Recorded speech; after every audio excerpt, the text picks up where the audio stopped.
नमस्कार, मैं भावना ठाकुर और आप देख रहे हैं कोहराम लाइव। सीएम हेमंत सोरेन 3 दिनों की दिल्ली और यूपी यात्रा कर आज रांची लौट आए। रांची एयरपोर्ट पर मीडिया द्वारा पीएम मोदी से मुलाकात के बारे में पूछे जाने पर उन्होंने कहा कि यह संघीय ढांचा की व्यवस्था है। पीएम मोदी देश की सरकार चला रहे हैं, राज्य की सरकार हम चला रहे हैं। हम उनका सम्मान करें और वे राज्य का सम्मान करें। यह याद दिला दे कि बीते शनिवार को हेमंत सोरेन अपनी विधायक पत्नी कल्पना सोरेन के साथ दिल्ली गए थे। उन्होंने सोनिया गांधी से मुलाकात की थी। उन्होंने दिल्ली के सीएम अरविंद केजरीवाल के प्रति सहानुभूति जताते हुए कहा था कि वो भी जल्द ही जेल से बाहर आ जाएंगे। दिल्ली दौरे के बाद सीएम हेमंत सोरेन अचानक बनारस में काशी विश्वनाथ के दरबार में दिखे। वहां उन्होंने विधि विधान से भोलेनाथ की पूजा की, फिर भैरव बाबा के दर्शन किए। इसके बाद सीएम मिर्जापुर स्थित विंध्यवासिनी के मंदिर में पूजा करते नजर आए। सीएम हेमंत सोरेन का दौरा तब चर्चा में आ गया जब पीएम नरेंद्र मोदी के साथ उनकी तस्वीरें सोशल मीडिया पर वायरल हुई। तस्वीरों में दोनों नेता मुस्कुराते हुए दिखे।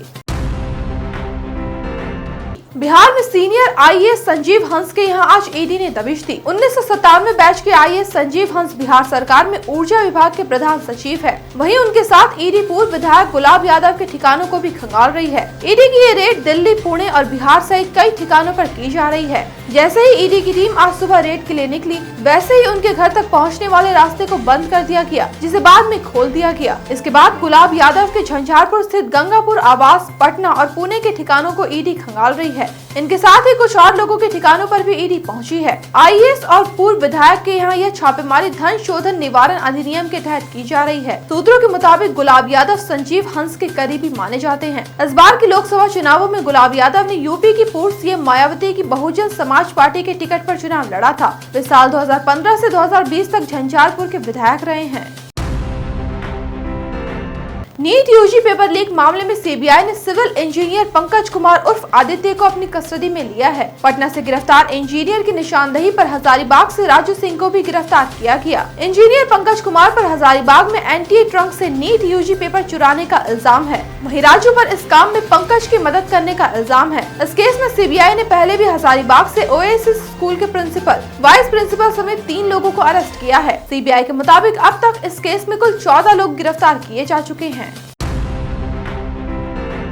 गढ़वा में सड़क हादसे में 2 स्कूली बच्चों की जान चले जाने के बाद लोगों को गुस्सा उबाल पर आ गया। मारे गए बच्चों में सत्यम कुमार और देवानंद कुमार शामिल है। स्कूली बच्चों से भरे टेम्पो में धक्का मारने वाले पिकअप वैन को फूंक दिया गया। वहीं मौके पर पहुंची पुलिस पर हमला कर दिया गया। हिंसा पर उतारू आक्रोशित लोगों को काबू करने में पुलिस को काफी मशक्कत करनी पड़ी। मौके पर अतिरिक्त फोर्स को भी बुलाया गया। इस हादसे में टेम्पो में सवार अन्य कई बच्चे भी बेतरह जख्मी हो गए। उन्हें भी अस्पताल में भर्ती कराया गया। गंभीर रूप से जख्मी बच्चों को रांची रेफर किया गया है। घटना स्थल से लेकर अस्पताल तक चीख पुकार मच गई। मृतक बच्चों के परिवार की हालत देख वहां मौजूद लोगों के आंखों में आंसू छलक आए। ये सारे बच्चे आर.एन. टैगोर स्कूल के हैं। स्कूल से छुट्टी के वक्त सभी टेम्पो से जाटा गांव जा रहे थे। तभी रास्ते में गढ़वा के बाईपास रोड पर विपरीत दिशा से आ रहे पिकअप ने टेम्पो में टक्कर मार दी। कुछ लोगों ने बताया कि हाल के दिनों में इस रास्ते में कई हादसे हुए हैं।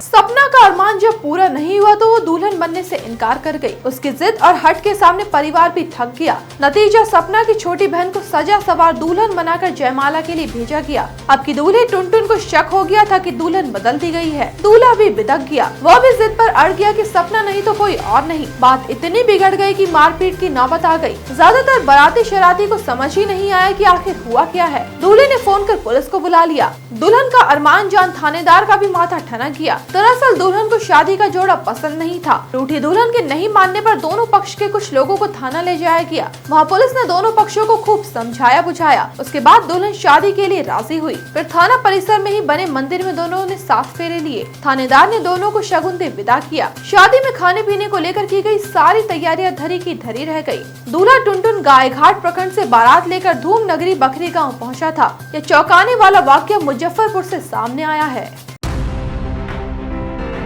खुद के बारे में गलत जानकारी देने वाली महाराष्ट्र कैडर की ट्रेनी आईएएस पूजा खेड़कर को ट्रेनिंग से वापस बुला लिया गया। उनकी ट्रेनिंग को रद्द कर दिया गया। अकेडमी ने उन्हें तत्काल वापस बुलाने के लिए लेटर भी जारी कर दिया है। वहीं उन्हें 23 जुलाई तक रिपोर्ट करने को कहा गया है। जांच पूरा होने तक वे अकेडमी में ही रहेंगी। LBSNAA द्वारा पूजा खेड़कर को जारी आदेश में कहा गया कि आपके जिला प्रशिक्षण कार्यक्रम को स्थगित रखने तथा आगे की आवश्यक कार्रवाई के लिए आपको तुरंत वापस बुलाने का निर्णय लिया गया है। अतः आपको महाराष्ट्र राज्य सरकार के जिला प्रशिक्षण कार्यक्रम से मुक्त किया जाता है। इससे पहले भी पूजा की ट्रेनिंग को 1 हफ्ते के लिए रोका गया था। यूपीएससी में चुने जाने के लिए पूजा पर कपटपूर्ण तरीका अपनाने का इल्जाम है। उन्होंने खुद को कथित तौर पर शारीरिक रूप से दिव्यांग और ओबीसी कैटेगरी का बताया था। खेडकर पर पुणे में तैनाती के दौरान विशेषाधिकारों का दुरुपयोग करने का भी आरोप है। बिहार सरकार के पूर्व मंत्री सह वीआईपी पार्टी प्रमुख मुकेश सहनी के पिता जीतन सहनी की हत्या पर कई दिग्गज नेताओं ने शासन प्रशासन को जमकर कोसा। सांसद राजेश रंजन उर्फ पप्पू यादव ने मीडिया से कहा कि पूरे बिहार में दहशत है। जब किसी का बेटा, बहन और पिता सुरक्षित ही नहीं तो क्या कानून व्यवस्था है। पप्पू यादव ने कहा कि मुजफ्फरपुर में 100 से ज्यादा बच्चियों को नौकरी देने के नाम पर उनका शारीरिक शोषण किया गया। नीतीश कुमार की सरकार से खुद का इकबाल खत्म हो गया है। बिहार के भीतर थाने के लोग शराब बेचकर मालामाल हो रहे हैं। पप्पू यादव ने कहा कि बिहार ड्रग्स की गिरफ्त में है। तस्करों के नाम की लिस्ट सीएम को दूंगा और कहूंगा कि परिवार बर्बाद हो रहा है। बिहार के भीतर लड़कियों का शोषण बढ़ता जा रहा है। जीतन सहनी की हत्यारों की अविलंब गिरफ्तारी हो। इस बीच राजद के एमएलसी सुनील सिंह ने मीडिया से कहा कि बिहार की कानून व्यवस्था बिगड़ती जा रही है। यहाँ किसी की भी हत्या कभी भी हो सकती है।